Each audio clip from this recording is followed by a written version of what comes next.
अस्सलाम वालेकुम, क्या हाल है आपको। उम्मीद है कि आप सब ठीक ठाक होंगे, खैरियत से होंगे। हम भी ठीक ठाक हैं, खैरियत से। हम जा रहे हैं, एक्चुअली हमारा प्रोग्राम हुआ है टाउन जाने का। तो मैंने सोचा कि हम बच्चों से भी कहा, वेदर बहुत नाइस था आज, तो मैंने कहा बच्चों से कहा आज ऐसे करते हैं, हम टाउन चलते हैं। तो मैं तैयार हो गई थी, बच्चे तैयार हो रहे थे, तो मैं गाड़ी में बैठ के चाय का कप पी रही थी, यानी चाय पी रही थी और इंजॉय कर रही थी वेदर का। मुझे ये वेदर देख के पाकिस्तान याद आ गया। यकीन करें, मैं खो जाती हूँ अगर इस तरह का वेदर हो, खुला वेदर हो ना, तो मेरे दिल में ना अजीब सा, क्योंकि आप नहीं जान सकते कि एक परदेसी के लिए कितनी अजीब बात होती है कि उसका परदेसी जो है ना, एक परदेसी जो होता है ना, अगर परिंदा भी उसके परदेश जैसा गुजरे ना, तो बहुत ज़्यादा उस बंदे का दिल जो होता है ना, वो अपने वतन की याद की तरफ तड़प उठता है। तो बस ऐसे ही है, मैं भी ये सोचती हूँ, इतना अच्छा वेदर होता है ना तो मेरा दिल अजीब सा हो जाता है। मुझे शिद्दत से अपना मुल्क याद आना शुरू हो जाता है, मुझे शिद्दत से अपने प्यारे याद आना शुरू हो जाते हैं, और मुझे अपने खून के रिश्ते, अपने दोस्त अहबाब याद आना शुरू हो जाते हैं जब इस तरह का वेदर होता है। तो और अजीब सा दिल हो जाता है, मेरा दिल चाहता है मैं उड़ के चली जाऊं अपने मुल्क में। बस मजबूरियां होती हैं इंसान को जो जाने नहीं देती, कहाँ नहीं जाने देती, अपने मुल्क में नहीं जाने देती। खैर से बच्चे स्कूल में पढ़ रहे हैं तो स्कूलों का भी ये होता है कि वो छुट्टी नहीं कर सकते। अब माशाल्लाह बच्चे थोड़ा बड़ी क्लासों में जाने लग गए हैं, यानी बच्ची जो है मेरी वो 7th में गई है, तो बड़े क्लास में जाने लग गए हैं। तो फिर ना छुट्टी करना एक गलत बात लगती है और बुरा भी लगता है कि बच्चे छुट्टी करें। एक औरत जो है ना, वो कितनी कुर्बानियाँ देती है जब जाके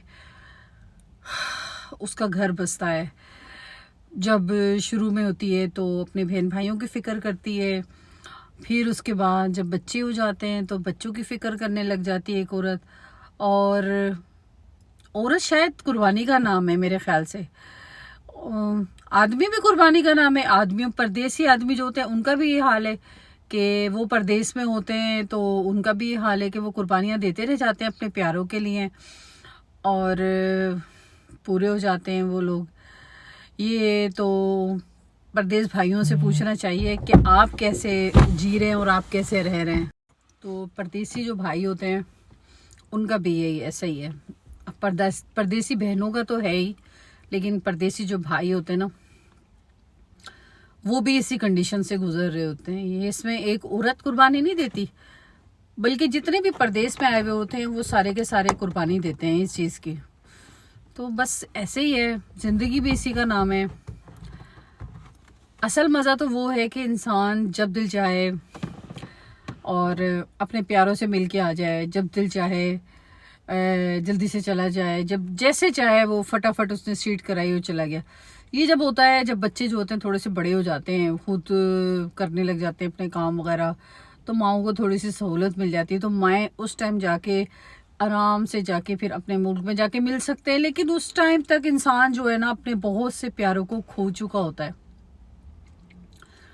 अपने बहुत से प्यारों को इतना खो चुका होता है कि बहुत सारे उसके जो रिश्ते होते हैं ना, अपने रिश्ते सब ख़त्म हो चुके होते हैं तकरीबन। जो थोड़े बहुत होते हैं दोस्त अहबाब जो होते हैं ना, अल्लाह उनको ज़िंदगी दे देते भी, तो वो सब है ना वेलकम करते हैं। अभी मेरी एक फ्रेंड है, अल्लाह ज़िंदगी दे, से तंदुरुस्ती दे, अब वो उसकी शादी सऊदीया में हुई है, तो वो मुझे कह रही थी कि अभी मत आना, जब मैं पाकिस्तान आ जाऊँ ना, जब आना। मैंने कहा मैं ऐसे करूँगी, मैं आपको ना सऊदीया में मिल लूँगी आगे। तो खुश हो गई वो। तो दोस्त ऐसे होते हैं। वो मेरी इतनी प्यारी दोस्त है कि अगर मैं रंजीदा भी हूँ ना, तो वो मेरी आवाज़ से पहचान लेती है, वो मेरी खामोशी से मुझे पहचान लेती है। दोस्त ऐसा होना चाहिए जो उसको पहचान ले और इसकी किसी बात पे नाराज़ भी ना हो और मजबूरी भी समझे। मेरे ख्याल से ऐसे ही होना चाहिए दोस्तों को ख्याल रखना चाहिए अपने दोस्त का कि किसकी क्या मजबूरी है, कौन किस वजह से मजबूर है। मेरी वीडियो पसंद आए तो लाइक शेयर एंड सब्सक्राइब ज़रूर कीजिएगा। उम्मीद है कि मेरी वीडियो पसंद आएगी। तो